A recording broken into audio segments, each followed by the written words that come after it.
ဒီကောင်လေးကသူ့ဖိုးစီကနေမြေကွက်တစ်ကွက်ကိုလက်ဆောင်တောင်းခဲ့တယ်10နှစ်အကြာမှာတော့အဲ့ဒီမြေကွက်ကိုအစိုးရကသိမ်းယူသွားခဲ့ပါတယ်သူဟာအဲ့ဒီမြေကိုဘီလီယံ24ဘီလီယံနဲ့ပြန်ရောင်းချခဲ့တယ်ဒီလောက်များပြားတဲ့ငွေကြေးအမြတ်ဆုံးတွေရလာတဲ့အခါအဖိုးဖြစ်သူကသူ့ကတိအတိုင်းငွေအလုံးကိုမြေဖြစ်သူရဲ့နာမည်နဲ့လွှဲပြောင်းပေးခဲ့ပါတယ်ဒါပေမဲ့အဖိုးဖြစ်သူထွက်သွားတဲ့အချိန်မှာသူလုံးဝမထင်မှတ်ထားတဲ့အရာတစ်ခုဖြစ်ပျက်ခဲ့တယ်သူ့မြေကအဲ့ဒီ24ဘီလီယံစလုံးကိုအမေရိကန်ဒေါ်လာအဖြစ်ပြောင်းလဲပစ်လိုက်တာပါပဲဒါဟာအဖိုးဖြစ်သူကိုအတော်လေးစိတ်ဝင်စားသွားစေခဲ့တယ်သူ့ရဲ့ဒီမြေအငယ်ဆုံးလေးဟာအနာဂတ်ကိုကြိုတင်ဟောကိန်းထုတ်နိုင်ပုံရတယ်သူ့သက်32ကျော်ကလေးကအဖိုးဖြစ်သူကိုအံ့ဩစရာတွေအကြိမ်ကြိမ်ပေးခဲ့တာပါ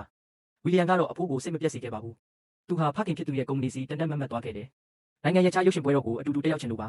အစပိုင်းမှာတော့သူ့အဖေကဝင်မစွက်ဖက်ချင်ခဲ့ဘူးတားဖြစ်သူရဲ့ပညာရေးကိစ္စတွေရှိနေတာကြောင့်ပါဒါပေမဲ့လွန်ခဲ့တဲ့နှစ်ငယ်ကအကြောင်းကိုသူပြန်သတိရသွားတယ်အဲ့ဒီတုန်းကသူ့သားဟာရုပ်ရှင်တကားကိုအကြံပေးခဲ့ဘူးတယ်နာမည်မကြီးတဲ့ဟာတကားလေးတကားရဲ့မူပိုင်ခွင့်ကိုဝယ်ယူဖို့အတင်းတိုက်တွန်းခဲ့တာပါနောက်ဆုံးမှာတော့အဲ့ဒီရုပ်ရှင်ဟာအဲ့ဒီနှစ်ရဲ့ဝင်ငွေအကောင်းဆုံးရုပ်ရှင်ဖြစ်လာခဲ့ပါတယ်ဒါနဲ့မကသေးပဲရုံးခန်းတော်တစ်ခုလုံးကိုဝယ်နိုင်တဲ့အထိအကျိုးမြတ်ရခဲ့တာပါဒါကြောင့်ဒီတစ်ခါမှာတော့သူ့ဖေကချက်ချင်းပဲသဘောတူလိုက်ပါတော့တယ်သူတို့နှစ်ယောက်ရုပ်ရှင်ပွဲတော်ကိုရောက်တဲ့အချိန်မှာပဲဝီလီယံကတော့မတော်တဆတယောက်ယောက်ရဲ့လက်ထဲကပေါင်မုတ်ကိုအုပ်မိသွားတယ်သူကချက်ချင်းပဲတောင်းပန်ခဲ့ပါတယ်ဒါပေမဲ့အဲ့ဒီလူကသူ့ကိုဆဲဆိုနေတော့မှာပဲနိုင်ငံရဲ့ချားမှာကိုမိခင်ဘာသာစကားကိုကြားလိုက်ရတဲ့အတွက်ဝီလီယံကတော့ယဉ်ကျေးမှုတစ်ခုလိုခံစားလိုက်ရတယ်ဒါကြောင့်ရေမောပြီးပြန်ဖို့လုပ်လိုက်ပေမဲ့